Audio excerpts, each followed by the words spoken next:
That's a tough one. Because I can see where people would be infringed upon. Unless you're doing it unless it's done by professionals, now you run the risk of being wrong, aside from being saluted, all these other things. But you may be wrong. Yet, if they do suspect, and again, it's commerce. Are they really interested in looking into this? Do we want to empower them to be the decision makers on this? I'm not sure we want to do that. It's difficult. I would like that to happen. Realistically, I don't think we can.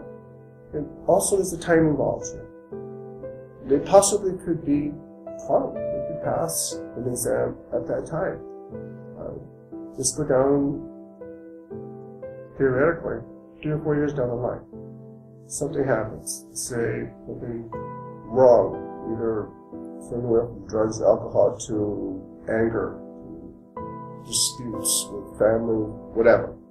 And then, whatever may be there, the anger that was not traceable, what if those things erupt? And the massacre, to shoot somebody else. How do we do that? I don't believe we have the capability. And that's very difficult. And also the cost. Who is that cost going to be by? The NRA is a lobbying group. Their job is for you to purchase as much as possible and to spend as much as possible for their bottom line. So, with respect to the Batman shooter in Aurora, Colorado, he was a taker or a user of psychotropic medications. Blocks neural pathways in the brain. Should people who are taking medication for mental illness be allowed to? I would like for the courts to make a decision on that one. I would say yes. I would say that anyone with a background or a history, medically established, but also those with violent offenses, those that have used a weapon before. We have a lot of data of those that went through the trial, went through the process, from being arrested, accused, charged, adjudicated, all those things. So those we have. It doesn't stop them. Again, it's deterrence. But to make those decisions is very difficult. Very, very difficult. I would like it to happen, but pragmatically, that's very difficult to do. So we can do the best we can. All we can do is make it so that for them to purchase these type of weapons, that they give it a second thought, and that they evaluate themselves and their surroundings, their family, all those factors that we see before they do it. What do you attribute to the recent gun mishaps at local gun shows to be? Is it carelessness, or is it the danger overall?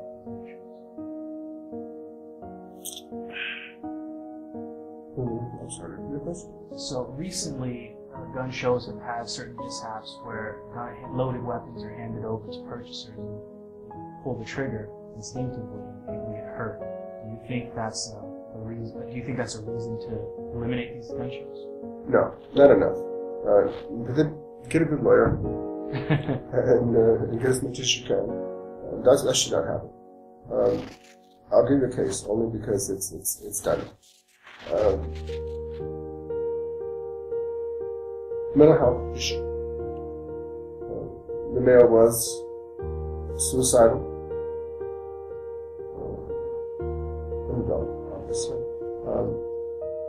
He went to a pawn shop. He bought a weapon. You're not supposed to sell ammo. He was able to buy ammo. Someone reported it to the local authority. They found him. he was going to kill himself.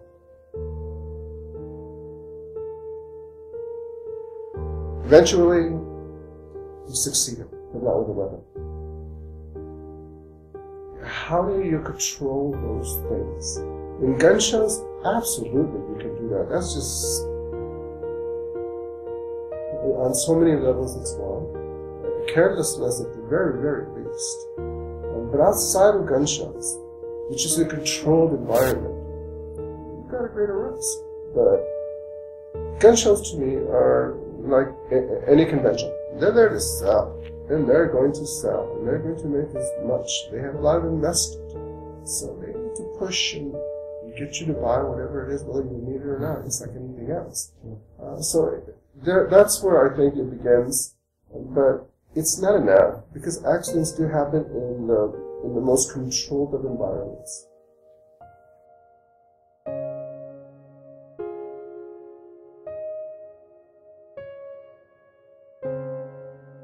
I don't think so. Because by that time they would have been made aware that this information is automatic. We have the technology. You purchase it, you report it, it's done. I believe that knowing those things are occurring, serves as a good deterrent.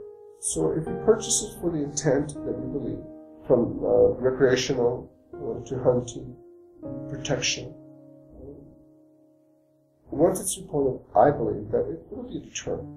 Take it home, it's like anything you buy. You want to take it home. Same advice, put it in the trunk. Make sure all the mechanisms are locked. Safety, again. Put it in the trunk, take it home.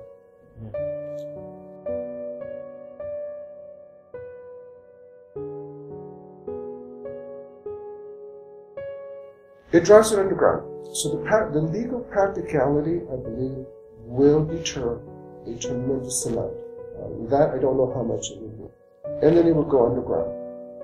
To say that these things are not available, to me, it just tells me they're not available in places that you can buy them whenever they're open. But it's almost that it's against the law, but I'm going to test it.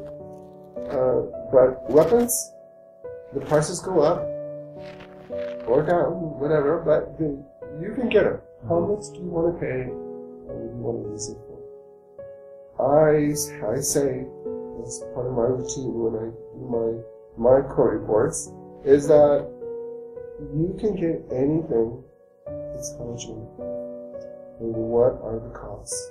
Not just financially, the risk you take. Because it's still black market.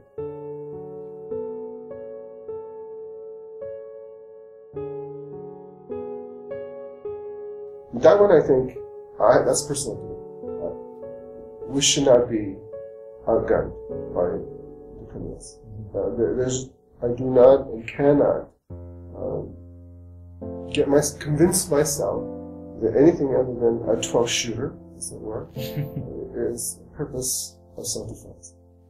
High capacity, the clips I don't think are necessary. Again, it's more about war. It's more about the activity of war, or you're going to commit crimes.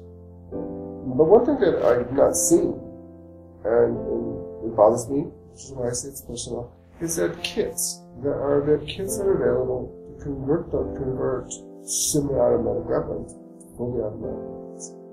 I don't see too much play in the media about that. Those are the ones that I would like to see. The ability to transform it. Can it still happen? Yes.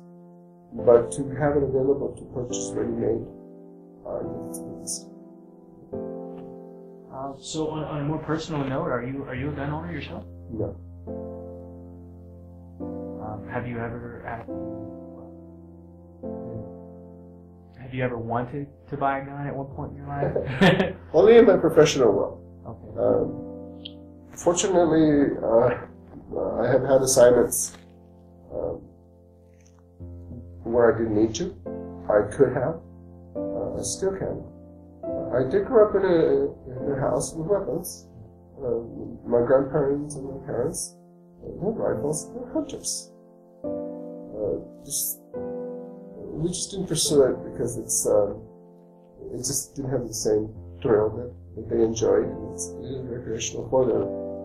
Handling weapons, no.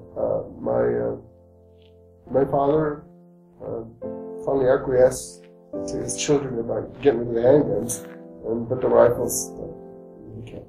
Okay. That's funny that you mentioned that, because most homicides are committed with handguns rather than rifles. Yes. So, no, I do not have one. Is there one in the house? There shouldn't be one in the house. Let's just say it. So when you were growing up, this is kind of another personal question. When you were growing up, were those rifles kept locked away, or were they simply stored above the ground? Oh, they were forbidden. They were kept away from your view. They were in the closet. Not locked in that sense, but you don't dare go in those. You not dare go into our parents' room and get curious. But we were brought up very strict in that sense and respectfully so. We knew where they were.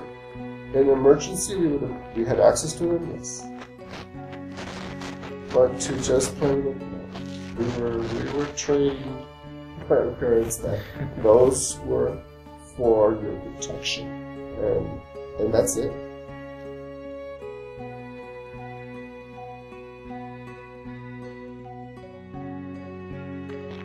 I'm not sure if I am not convinced that it leads one to do that, but I do believe that it lowers the perception that it's easy. One, it's not harmful because it's not real.